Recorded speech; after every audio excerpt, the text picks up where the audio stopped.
Bismillahirrahmanirrahim. Assalamualaikum warahmatullahi wabarakatuh. Salam sejahtera untuk kita semua. Pada kali ini kami dari kelompok 2 Fakultas Hukum kelas C akan mencoba mempresentasikan hukum pidana pada mata kuliah Bahasa Indonesia. Pada presentasi ini saya akan ditemani oleh beberapa teman saya seperti Saudara Alfian, Saudara Kartono, Saudari Dina, Saudari Eka, Saudari Lia, Saudari Ratih, dan Saudari Yola. Masing-masing nanti akan mempresentasikan kaitannya dengan apakah itu hukum pidana dan apa saja yang membahas tentang hukum pidana tersebut. Baik, itu sebagai pembukaan dari kami. Besar harapan apa yang kami lakukan ini adalah sebagai pemenuhan tugas yang telah diberikan kepada kelompok kami. Hukum pidana atau bahasa hukum pidana. Istilah pidana yang berasal dari bahasa Hindu Jawa mempunyai arti hukum atau kesediaan hati, atau dalam bahasa Belandanya adalah strafrecht, yang berarti bahwa semua aturan yang mempunyai perintah dan larangan yang memakai sanksi bagi mereka yang melanggarnya. Indonesia masih berpegang pada hukum yang dibuat Belanda tersebut, yaitu Kitab Undang-Undang Hukum Pidana yang mulai berlaku sejak 1 Januari 1918 yang bersanding dengan Undang-Undang Republik Indonesia Nomor 1 Tahun 1946.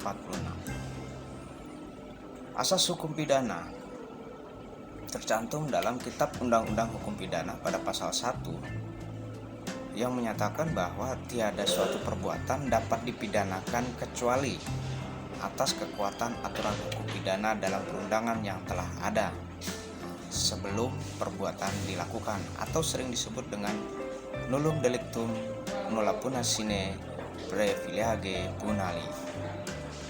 Nah, perundangan lainnya yang berkaitan dengan KUA pidana tersebut diantaranya adalah Undang-Undang Nomor 7 Tahun 1955 tentang pidana ekonomi. Kemudian ada juga Undang-Undang Nomor 11 PNPS tahun 1963 tentang pemberantasan subversi. Kemudian ada juga Undang-Undang Nomor 3 tahun 1971 tentang tindak pidana korupsi. Kemudian Undang-Undang sementara pasal 14 ayat 2. Peristiwa pidana yang dimaksud di sini adalah semua peristiwa perbuatan yang bertentangan dengan hukum pidana. Namun ada suatu perbuatan berdasarkan analisir di mana perbuatan tersebut dapat dihapuskan. Misalnya dalam keadaan darurat atau notwir, sebagaimana diatur dalam pasal 49 ayat 1 Kitab Undang-Undang Hukum Pidana yang menjelaskan bahwa seseorang tidak dapat dihukum apabila karena terpaksa untuk membela diri atau untuk orang lain, atau membela kehormatan dan harta benda orang lain, sehingga serangan yang melawan hukum dan atau ancaman yang tidak terencana. Jadi yang sifatnya adalah secara tiba-tiba atau mendadak. Nah, walaupun pelakunya mempunyai kesalahan dalam arti luas, maka kesalahan tersebut tidak dapat dihukum. Nah, kemudian kita berlanjut kepada pelaku peristiwa pidana. Pelaku dalam hal ini berarti orang yang melakukan atau membuat perbuatan salah dalam peristiwa pidana. Dalam hukum pidana berlaku asas tiada hukuman tanpa kesalahan, yang dalam bahasa Belandanya bisa disebut sebagai Genstraf zonder schuld, yang berasal dari keputusan Pengadilan Tinggi Negeri Belanda pada tanggal 14 Februari 1916, yang berarti bahwa di dalam peristiwa pidana orang yang bertanggung jawab atas perbuatan yang salah. Namun apabila atas perbuatannya berdasarkan analisis sebagaimana yang telah dijelaskan di atas, maka pelaku tidak dapat dijatuhi satu hukuman. Mengapa demikian? Karena hal tersebut juga diatur dalam pasal 44 ayat 1 Kitab Undang-Undang Hukum Pidana. Apabila melakukan perbuatan yang tidak dapat dipertanggungjawabkan karena kejiwaannya, maka tidak dapat dihukum, melainkan dimasukkan ke dalam rumah sakit jiwa. Nah, ini kaitannya dengan psikologis seseorang. Tidak jauh bedanya dengan kenakalan remaja yang pada usianya sebelum mencapai 16 tahun. Maka dengan sendirinya akan dikembalikan kepada orang tuanya atau walinya, atau bahkan pemerintah sesuai dengan pasal 45 Kitab Undang-Undang Hukum Pidana. Nah, apabila orang tersebut belum cukup umur namun patut untuk dipidanakan, maka hukuman maksimum atau pidananya dikurangi sepertiga dari hukuman yang telah dijatuhkan tersebut. Contohnya, hukuman yang bersangkutan atau terpidana adalah hukuman mati atau seumur hidup. Maka pelaku hanya dipenjarakan paling lama adalah 15 tahun. Masuk kepada kesalahan. Nah, kesalahan adalah dasar untuk pertanggungjawaban. Kesalahan merupakan keadaan jiwa dari si pembuat dan hubungan batin antara si pembuat dan perbuatannya. Mengenai keadaan jiwa dari seseorang yang melakukan perbuatan, lazim disebut sebagai kemampuan bertanggung jawab. Sedangkan hubungan batin antara si pembuat dan perbuatannya itu merupakan kesengajaan, kealpaan serta alasan pemaaf. Dengan demikian, untuk menentukan adanya kesalahan tersebut dalam pidana, subjek hukum harus memenuhi beberapa unsur. Antara lain yang pertama adalah adanya kemampuan bertanggung jawab pada si pelaku. Kemudian yang kedua adalah perbuatan tersebut berupa kesengajaan atau dolus karena memang disengaja, atau kealpaan, bisa dikatakan sebagai kulpa. Kemudian tidak adanya alasan penghapus kesalahan atau tidak adanya alasan pemaaf. Nah, ini jadi 3 unsur tersebutlah yang menentukan satu kesalahan. Nah, dari ketiga unsur ini merupakan satu kesatuan yang tidak dapat dipisahkan antara satu dengan yang lainnya, di mana unsur yang satu bergantung kepada unsur yang lainnya. Mungkin itu sebagai awal pembukaan daripada pembahasan bahasa hukum pidana di sini. Selanjutnya nanti akan dilanjutkan oleh rekan-rekan saya, akan mencoba untuk memberikan presentasinya. Kami persilakan pada rekan-rekan semua. Saya Yolanda Oktaralina akan melanjutkan untuk menerangkan tentang hukuman pokok. Kata hukuman atau siksaan itu diletakkan kepada terhukum, yaitu orang yang bersalah karena melanggar hukum atau keputusan yang dijatuhkan oleh hakim. Menurut KUH Pidana, hukuman itu dibagi dalam 2 macam. Menurut pasal 10 KUH Pidana, yaitu ada hukuman pokok dan hukuman tambahan. Hukuman pokok terdapat 5 macam. Yang pertama adalah hukuman mati, hukuman penjara, hukuman kurungan, hukuman denda, dan hukuman tutupan. Yang pertama, hukuman mati. Hukuman mati adalah hukuman yang dilaksanakan untuk menghilangkan nyawa terhukum. Menurut pasal 11 KUH Pidana, dikatakan bahwa hukuman mati dilakukan oleh algojo. Dan yang kedua ada hukuman penjara. Menurut pasal 12 ayat 1 sampai 4 KUH Pidana, dikatakan hukuman penjara adalah seumur hidup atau selama waktu tertentu. Dan yang ketiga ada hukuman kurungan, yaitu hukuman terhadap kebebasan seseorang yang lebih ringan dari hukuman penjara. Menurut pasal 18 ayat 1 sampai 3 hukuman kurungan paling sedikit adalah 1 hari dan paling lama selama 1 tahun. 4 ada hukuman denda, hukuman yang berupa keharusan membayar dengan uang atau juga dalam arti uang yang harus dibayarkan sebagai hukuman karena sudah melanggar hukum. Jadi hukum denda adalah hukum kekayaan. Menurut pasal 30 KUH Pidana dikatakan denda itu paling sedikit 25 sen. Dan yang terakhir, yang kelima, ada hukuman tutupan. Kata tutup berarti tidak terbuka. Jadi hukuman tutupan adalah hukuman yang digunakan untuk menutupi terhukum dari perbuatan kesalahannya yang patut dihormati. Di dalam peraturan pemerintah yang diundangkan pada tanggal 5 Mei tahun 1948, itu dikatakan bahwa rumah tutupan itu bukan penjara biasa, tetapi suatu tempat yang lebih baik dari penjara biasa. Perlakuannya pun istimewa. Jadi dimaksud ini adalah seperti kayak makanan bagi terhukum yang di rumah tutupan itu harus lebih baik dari terhukum yang ada di penjara biasa. Mereka boleh memakai pakaian sendiri dan bagi yang tidak merokok diberi uang pengganti rokok. Demikian penjelasan yang dapat saya sampaikan. Mohon maaf apabila ada kesalahan kata. Terima kasih. Selanjutnya adalah hukuman tambahan. Sistem hukuman Indonesia mengenal batas minimum tetapi tidak mengenal batas maksimum pada umumnya.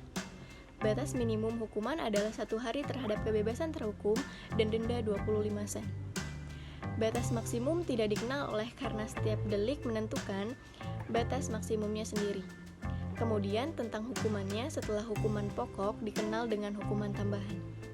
Hukuman tambahan tersendiri adalah hukuman yang ditambahkan terhadap hukuman pokok bagi terhukum tertentu. Hukuman tambahan itu ada 3 macam, yaitu yang pertama ada pencabutan hak-hak tertentu, yang kedua ada perampasan barang-barang tertentu, dan yang ketiga ada pengumuman keputusan hakim. Menurut pasal 39 ayat 1-3 KUH Pidana dikatakan, barang-barang kepunyaan terpidana yang diperoleh dari kejahatan atau yang disengaja dipergunakan untuk melakukan kejahatan dapat dirampas. Dalam hal pemidanaan karena kejahatan yang tidak dilakukan dengan sengaja atau karena pelanggaran dapat juga dirampas seperti yang sudah saya sebutkan tadi, tetapi hanya dalam hal-hal yang ditentukan dalam undang-undang. Perampasan yang dapat juga dilakukan terhadap orang-orang yang bersalah, yang oleh hakim diserahkan kepada pemerintah tetapi hanya barang-barang yang telah disita. Mengenal putusan hakim yang dimaksud ialah apabila hakim memerintahkan supaya putusan yang diumumkan berdasarkan KUH Pidana atau aturan-aturan umum lainnya, maka harus ditetapkan pula bagaimana cara melaksanakan pemerintah itu atas biaya terpidana. Pasal 43 KUH Pidana. Kemudian pada ayat 2 pasal 35 KUH Pidana ditegaskan bahwa hakim tidak wewenang memecat seorang pejabat dari jabatannya. Jika dalam aturan-aturan khusus ditentukan penguasa lain untuk memecat itu, perlu dikemukakan bahwa pencabutan hak menjadi wali dan hak menjalankan kekuasaan bapak terhadap anak dan atau bukan anak sendiri, sebagaimana yang dimaksud dengan nomor 4 yang tadi saya sebutkan dan nomor 5, adalah berdasarkan hukum kekeluargaan berat, sedangkan bagi masyarakat hukum adat yang mempunyai sistem kekeluargaan yang berlainan tergantung pada masyarakat dan hukum adat setempat. Menurut pasal 35 ayat 1 KUH Pidana dikatakan bahwa hak-hak terhukum yang dengan putusan hakim dapat dicabut dalam hal-hal yang ditentukan dalam kitab undang-undang ini atau dalam aturan umum lainnya. Yang pertama ada hak memegang jabatan pada umumnya atau jabatan tertentu. Yang kedua ada hak memasuki angkatan bersenjata. Yang ketiga ada hak memilih dan dipilih dalam pemilihan yang diadakan berdasarkan aturan-aturan umum. Yang keempat ada hak menjadi penasehat atau pengurus menurut hukum, hak menjadi wali, wali pengawas, pengampu atau pengampu pengawas atas orang yang bukan anak sendiri. Yang kelima ada hak menjalankan kekuasaan bapak, menjalankan perwalian atau pengampuan atas anak sendiri. Yang terakhir, yang keenam, ada hak menjalankan pencarian yang tertentu. Selanjutnya kejahatan dan pelanggaran. Pembagian hukuman sebagaimana diuraikan dalam KUH Pidana pada umumnya sejalan dengan pembagian delik-delik dan macam-macam delik yang disebut kejahatan atau dalam bahasa Belanda misdrijf dan pelanggaran dalam bahasa Belanda overtreding. Hukuman bagi perbuatan yang disebut kejahatan pada umumnya lebih berat daripada hukuman bagi perbuatan pelanggaran. Menurut memori penjelasan KUH Pidana Negeri Belanda yang dianut juga oleh KUH Pidana yang berlaku di Indonesia, perbedaan kejahatan dan pelanggaran itu didasarkan pada perbedaan antara delik hukum dan delik undang-undang. Yang dimaksud delik hukum adalah semua perbuatan yang tidak saja bertentangan dengan undang-undang, tetapi juga bertentangan dengan kesadaran hukum rakyat. Sedangkan delik undang-undang adalah semua perbuatan yang hanya bertentangan dengan ketentuan undang-undang. Menurut pasal 86 KUH Pidana dikatakan, apabila disebut kejahatan adalah dalam arti kejahatan pada umumnya maupun kejahatan dalam arti kejahatan tertentu. termasuk pula perbuatan pembantuan dan percobaan melakukan kejahatan kecuali jika dinyatakan sebaliknya oleh peraturan. Apabila kita perhatikan aturan-aturan dalam pasal-pasal KUH pidana tentang kejahatan, maka ada aturan yang dimulai dengan kata makar dan ada yang tidak. Kata makar menurut pengertian umum mengandung arti akal buruk, tipu muslihat, atau merupakan perbuatan atau usaha dengan maksud hendak menyerang atau membunuh orang. Menurut pasal 87 KUH pidana, dikatakan bahwa apabila dikatakan ada makar untuk melakukan suatu perbuatan, jika niat untuk itu telah ternyata dan adanya permulaan pelaksanaan seperti dimaksud dalam pasal 53 KUH pidana, yaitu tentang percobaan, atau dalam bahasa Belanda poging. Lebih lanjut, baiklah kita perhatikan beberapa macam contoh perbuatan yang disebut kejahatan dan pelanggaran di dalam KUH pidana. Selanjutnya, perbuatan dan kejahatan. Apa saja sih yang termaksud dalam perbuatan dan kejahatan?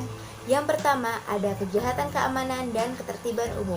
Sebelum kita membahas kejahatannya, mari kita membahas tentang keamanan dan ketertibannya terlebih dahulu. Keamanan artinya adalah keadaan yang aman, tentram, dan lepas dari bahaya. Sedangkan ketertiban berarti peraturan dalam masyarakat yang baik atau keadaan yang serba teratur. Dengan demikian, kejahatan keamanan atau kejahatan terhadap keamanan berarti peristiwa pidana yang mengganggu ketertiban umum.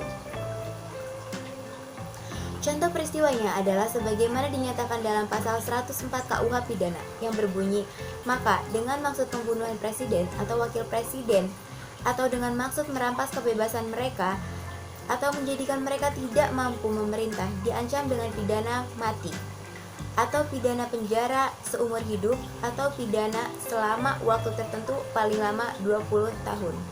Yang kedua, ada kejahatan kesusilaan. Kejahatan terhadap kesusilaan artinya kejahatan terhadap keadaan yang berhubungan dengan kebaikan atau tingkah laku. Lalu perbuatan apa saja yang termasuk dengan kejahatan terhadap kesusilaan? Ada perbuatan perzinahan, ada pemerkosaan, pencabulan, dan pelacuran. Untuk perbuatan zina berlaku pasal 27 dan 28 KUH pidana dan diancam dengan pidana penjara paling lama 9 bulan. Untuk kejahatan pemerkosaan diancam dengan pidana penjara paling lama 12 tahun berdasarkan pasal 285 KUH pidana. Untuk pencabulan berlaku pasal 294 KUH pidana dengan ancaman pidana penjara paling lama 7 tahun. Untuk kegiatan pelacuran berlaku 2 pasal. Untuk pelacuran yang merupakan kebiasaan dipenjara paling lama 1 tahun 4 bulan atau denda paling banyak Rp1.000, seperti yang tertuang dalam pasal 296 KUH pidana. Sedangkan pelacuran terjadi pada anggota keluarga berlaku pasal 295 ayat 1 sampai 2 KUH pidana dengan pidana paling lama 5 tahun atau ditambah lagi sepertiganya. Yang ketiga ada penghinaan. Kejahatan penghinaan adalah perbuatan fitnah yang menjatuhkan kedudukan martabat ataupun nama baik seseorang. Penghinaan dapat berupa penghinaan ringan, pencemaran, dan fitnah atau pencemaran tertulis. Untuk perbuatan penghinaan dikenakan pasal 310 ayat 1 sampai 3 dengan ancaman pidana penjara paling lama 9 bulan atau denda paling banyak Rp300. Sedangkan untuk penghinaan ringan diancam pidana penjara paling lama 4 bulan 2 minggu atau denda paling banyak Rp300 seperti yang tertuang pada pasal 315 KUH pidana. Untuk fitnah atau pencemaran tertulis diancam dengan pidana penjara paling lama 4 tahun sesuai dengan pasal 311 ayat 1 KUH pidana. Yang keempat ada kejahatan kebebasan. Kejahatan kebebasan adalah kejahatan terhadap kebebasan orang lain. Perbuatan yang merupakan kejahatan terhadap kebebasan adalah penculikan yang diancam pidana penjara paling lama 12 tahun seperti yang tertuang pada pasal 325 KUH pidana. Lalu ada juga perbuatan membawa pergi wanita di bawah umur, dan jika dilakukan dengan tipu muslihat ataupun kekerasan ataupun ancaman kekerasan, maka akan diancam pidana paling lama 9 tahun sesuai dengan pasal 332 KUH Pidana. Yang kelima ada pembunuhan. Pembunuhan yang dikatakan adalah perbuatan dengan siapa sengaja merampas nyawa orang lain. Pembunuhan dikenakan pasal 338 KUH Pidana dengan diancam pidana paling lama 15 tahun. Sedangkan jika pembunuhan itu telah direncanakan terlebih dahulu atau pembunuhan berencana, diancam dengan pidana penjara paling lama 20 tahun atau pidana seumur hidup atau pidana mati, seperti yang terdapat pada pasal 340 KUH Pidana. Menurut hukum Islam, barang siapa dengan sengaja membunuh orang mukmin, maka hukumannya adalah neraka jahanam. Dan dalam kejahatan pembunuhan terhadap pengguguran kandungan sebagaimana yang diatur dalam pasal 346 sampai 349 KUH Pidana. Misalnya pada pasal 346 KUH Pidana dikatakan seorang wanita yang dengan sengaja menggugurkan kandungannya diancam dengan pidana penjara paling lama 4 tahun. Penganiayaan perbuatan penyiksaan atau penindasan menganiaya, artinya memperlakukan sewenang-wenang dengan mempersakiti atau menyiksa dan sebagainya. Perbuatan penganiayaan di dalam KUHP Pidana digunakan dengan merusak kesehatan, yang dibedakan antara penganiayaan ringan, penganiayaan berencana, penganiayaan berat, yang diatur dalam pasal 351 sampai 358 KUHP Pidana. Menurut pasal 351 KUHP Pidana, dikatakan perbuatan penganiayaan diancam dengan hukuman penjara paling lama 2 tahun 8 bulan atau denda paling banyak Rp300.000. Disebut penganiayaan ringan apabila penganiayaan itu tidak menimbulkan penyakit atau halangan untuk menjalankan pekerjaan, jabatan, atau pencarian yang diancam dengan kurungan penjara paling lama 3 bulan atau denda paling banyak Rp300. Nomor 7, pencurian. Pencurian artinya perbuatan atau perkara tentang mencuri. Menurut KUHP Pidana, yang dikatakan pencuri adalah perbuatan mengambil barang sesuatu yang seluruhnya atau sebagian kepunyaan orang lain dengan maksud untuk dimiliki secara melawan hukum. Siapa saja yang melakukan pencurian diancam pidana penjara paling lama 5 tahun atau denda paling banyak Rp60. Pasal 362 KUHP Pidana. Perbuatan pencuri dapat dibedakan antara pencurian ringan, pencurian berat, dan pencurian dengan kekerasan. Nomor 8. Pemerasan artinya perbuatan atau hal memeras orang lain untuk mendapatkan keuntungan dengan ancaman atau paksaan.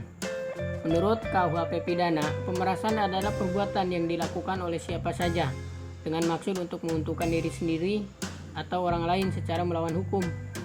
Memaksa seseorang dengan kekerasan atau kekerasan untuk memberikan barang sesuatu yang seluruhnya atau sebagian kepunyaan orang itu atau orang lain, atau supaya memberi utang maupun menghapus piutang, yang kesemuanya itu diancam dengan pidana penjara paling lama 9 tahun. Pasal 358 KUHP Pidana. Nomor 9. Penggelapan artinya perbuatan atau cara menggelapkan suatu barang atau uang. Menurut KUHP Pidana, penggelapan adalah perbuatan oleh siapa saja yang dengan sengaja dan melawan hukum mengakui sebagai milik sendiri barang sesuatu yang seluruhnya atau sebagian kepunyaan orang lain yang berada dalam kekuasaannya, bukan karena kejahatan. Penggelapan itu diancam dengan pidana penjara paling lama 4 tahun atau denda paling banyak Rp60. Pasal 375 KUHP Pidana. 9. Perbuatan pelanggaran. Istilah kejahatan berasal dari kata jahat yang artinya sangat tidak baik atau sangat buruk. Melanggar artinya menumbuk atau melanda atau berarti menyerang. Jadi pelanggaran dalam arti umum ialah tubrukan, sedangkan dalam arti hukum ialah perbuatan yang melanggar undang-undang. Dalam KUH pidana tidak memberikan arti yang otentik tentang pelanggaran dari pasal 489 sampai 569 KUH pidana yang mengatur tentang pelanggaran. Maka, hukuman bagi perbuatan pelanggaran itu pada umumnya lebih ringan dari hukuman bagi perbuatan kejahatan. Hukuman bagi pelanggaran pada umumnya merupakan hukuman kurungan dan atau hukuman denda. Ada beberapa contoh pelanggaran, ialah yang pertama yaitu kenakalan, kedua pengemis dan gelandangan, yang ketiga yaitu gelar atau tanda kehormatan, pakaian dan pesta, yang keempat panggilan resmi dan pertolongan, yang kelima perbuatan amoral. Yang pertama yaitu kenakalan.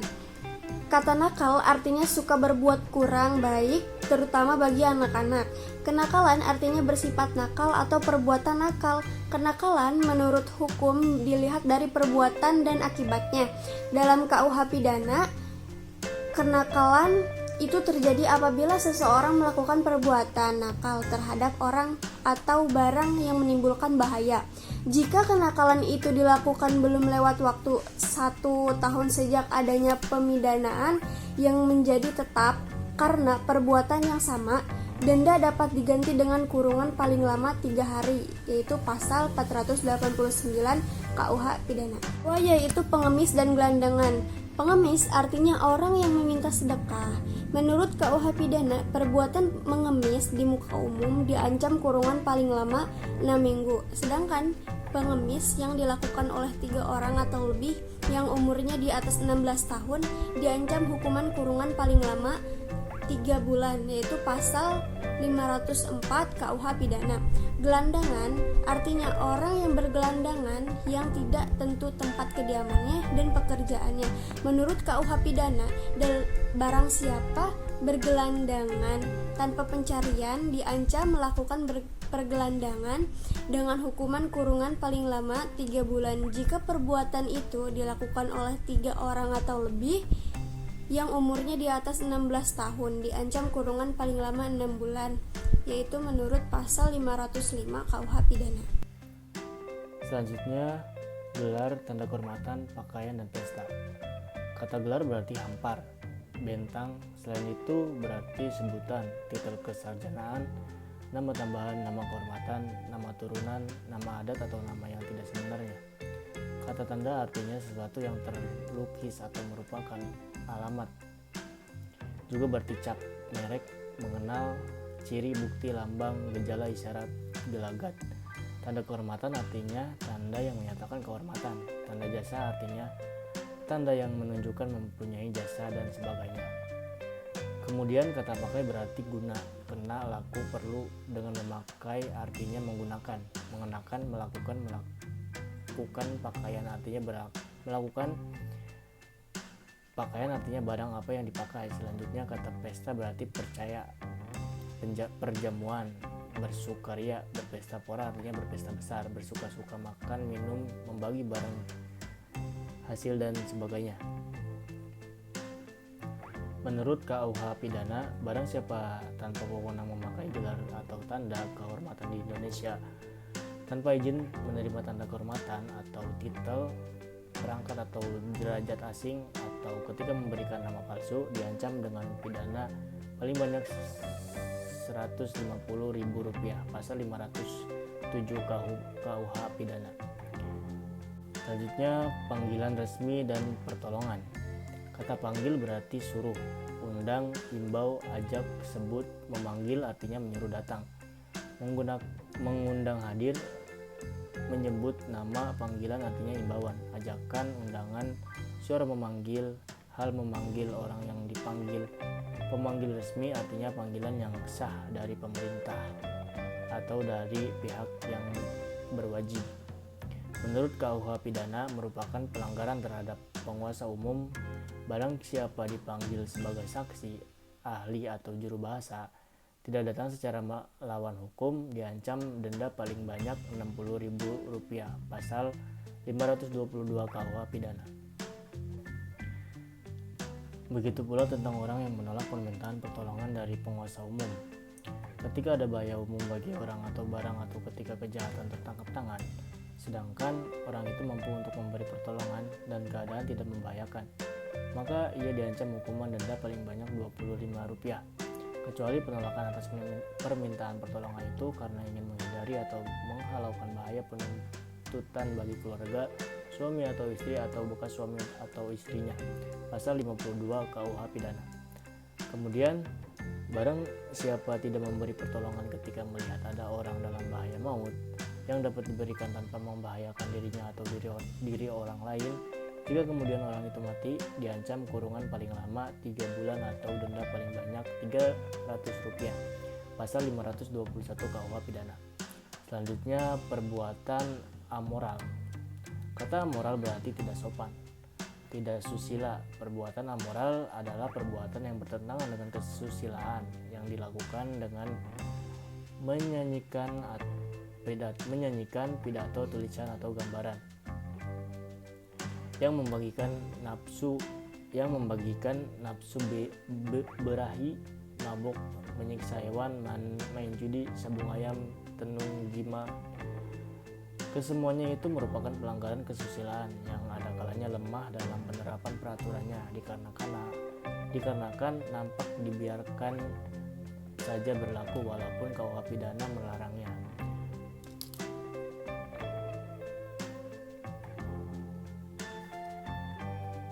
Menurut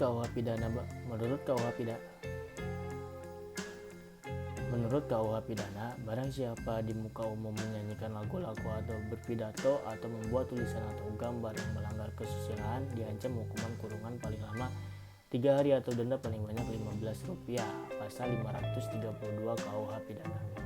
Selanjutnya, barang siapa di tempat lalu lintas umum dengan terang-terangan mempertunjukkan atau menempelkan tulisan yang terbaca maupun gambaran atau benda yang membangkitkan nafsu birahi pemuda atau dengan terang-terangan mempergerakan isi tulisan, menawarkan atau menyiarkan tulisan atau menunjukkan bisa didapatnya tulisan atau gambar yang membangkitkan nafsu birahi para pemuda atau menawarkan memberikan untuk seterusnya atau untuk sementara waktu menyerahkan atau memperlihatkan gambar atau benda atau mendengarkan isi tulisan yang membangkitkan birahi kepada orang di bawah umur 17 tahun diancam pidana kurungan paling lama 2 bulan atau denda paling banyak Rp200, pasal 533 KUH Pidana.